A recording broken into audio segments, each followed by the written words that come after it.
noches. Nos encontramos con la señora Nidia Alegría, quien en esta oportunidad nos va a relatar sus experiencias en el gobierno de Fujimori.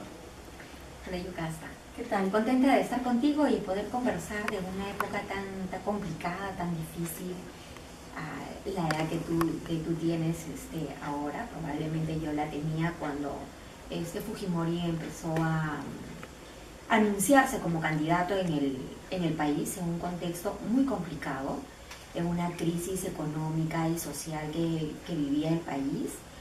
Y bueno, no recuerdo básicamente el cierre del Congreso, la devaluación de la moneda que ha permitido, que le ha dado la posibilidad, la oportunidad a Fujimori de hacer un denominado paquetazo donde la moneda se había devaluado terriblemente, así como la disolución del Congreso.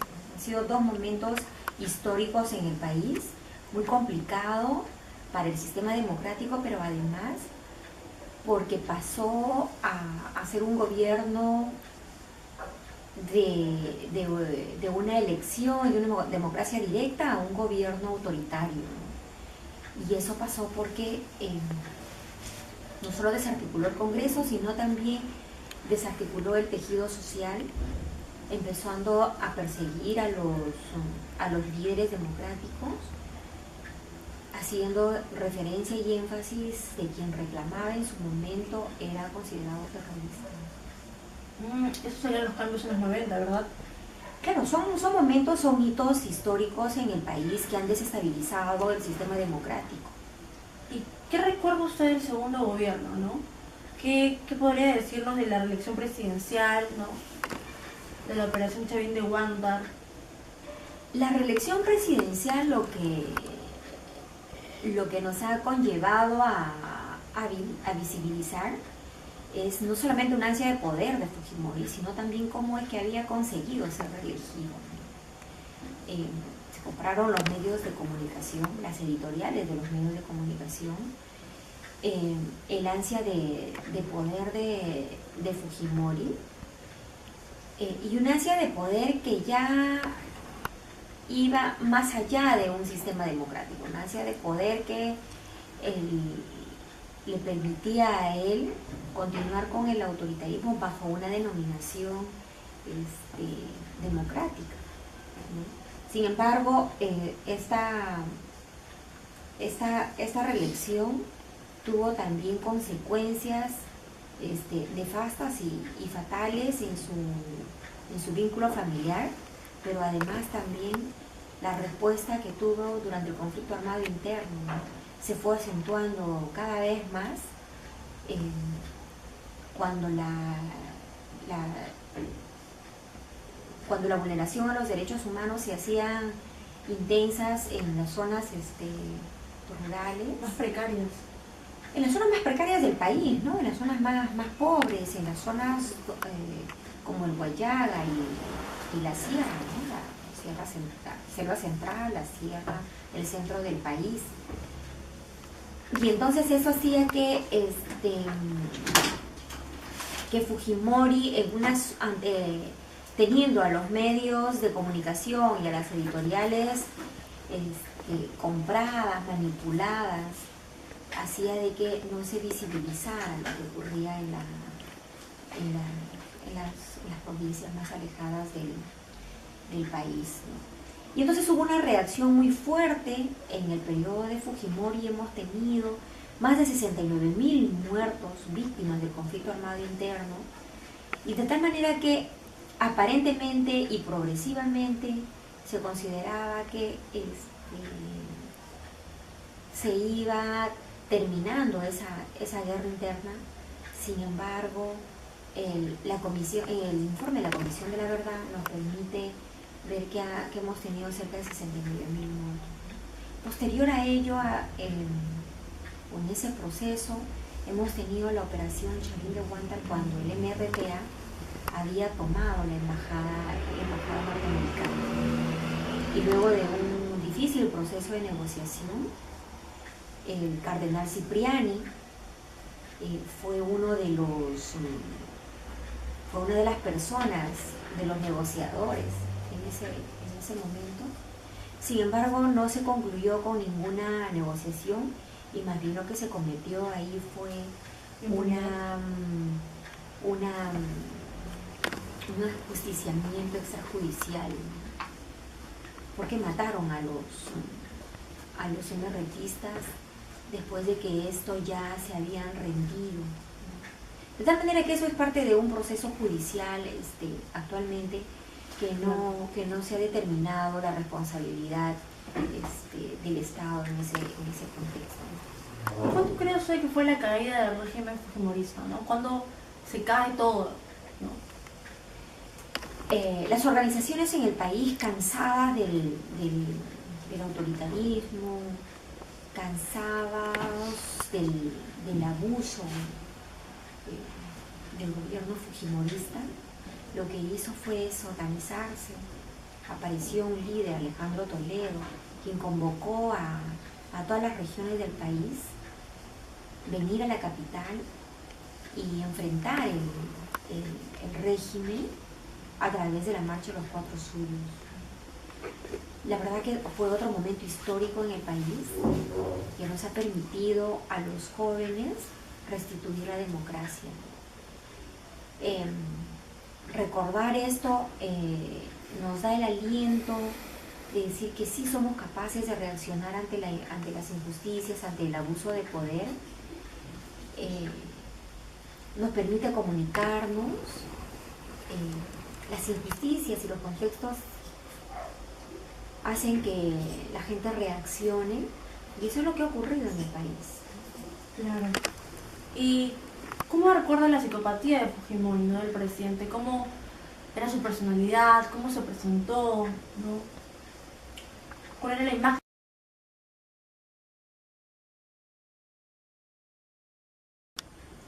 Bueno, ¿y cuál cree usted que era la personalidad de Alberto Fujimori, ¿no? ¿Cuál era la personalidad del expresidente? ¿Cómo era su psicopatía, sus ideas, su comportamiento? Fujimori tenía una apariencia conquistadora hacia el pueblo. Sin embargo, también tenía actitudes de soberbia para resolver los problemas del país. Era codicioso, un tipo muy, muy ambicioso. Recuerdo la manipulación que se evidenciaba en los medios de comunicación a través de los diarios chicha, pero además tenía una personalidad patética, histriónica, ¿no? Con mucha gesticulación, con un estilo en realidad muy, muy particular de intentar visibilizar los problemas y las soluciones los problemas que tenía el país y las soluciones que aparentemente él las daba, ¿no? Entonces, sin embargo, tenía remarcada el autoritarismo en sus actitudes, en la toma de decisiones, en las actitudes con su propia esposa, en su vida personal también, ¿no? Susana Ibuchi fue una mujer víctima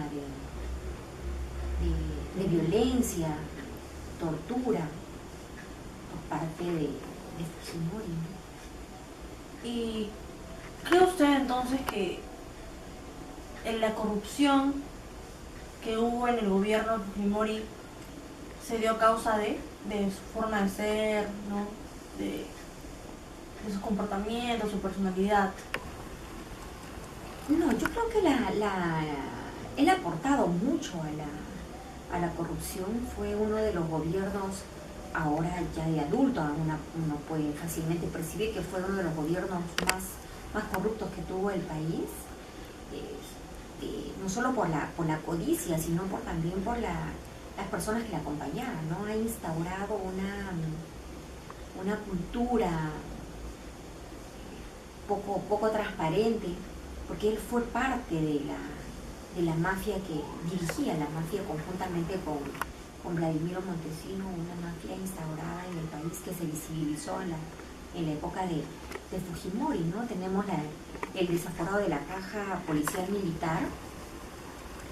Fujimori usó estos recursos como la caja chica de su gobierno. Matilde Pinche Pinche es una de los personajes que se han acogido a la terminación anticipada del proceso, que implica ser una testigo clave para contarnos todo lo que ha ocurrido en el gobierno de Fujimori, y ahora eso podemos escuchar a través de los medios de comunicación, ¿no? Entonces eso ha hecho que la vulneración a los derechos humanos,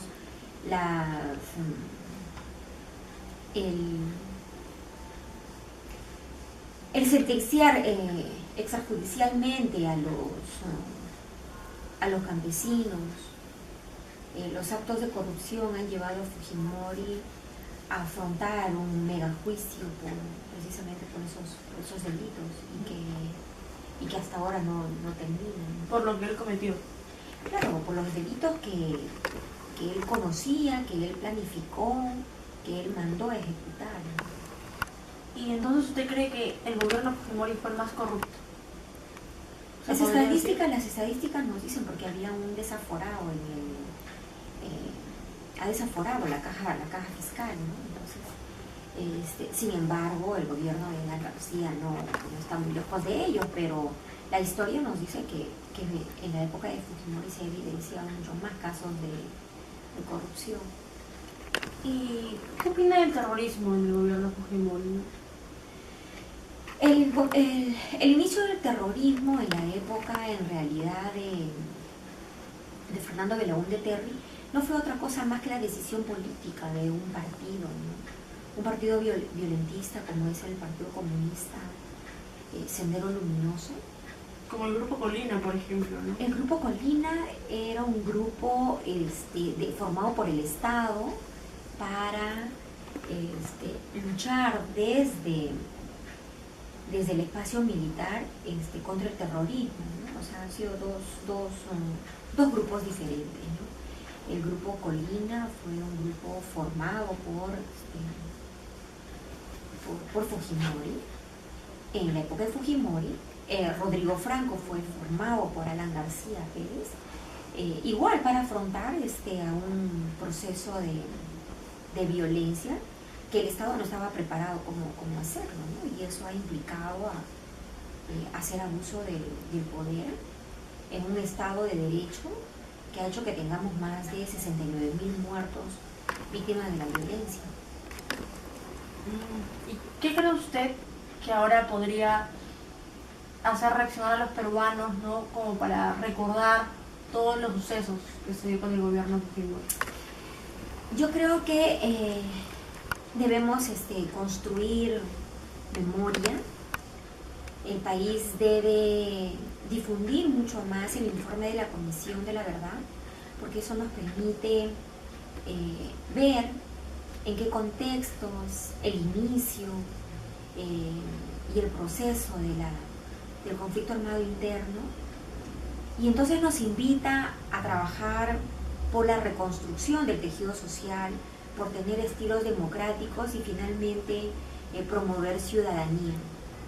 Eso hace que tengamos ciudadanos que podamos enfrentar de manera más organizada, no solamente la corrupción, sino también la violencia en el país. Muchas gracias, Ivonne. Gracias. Gracias a ti, Yocasta.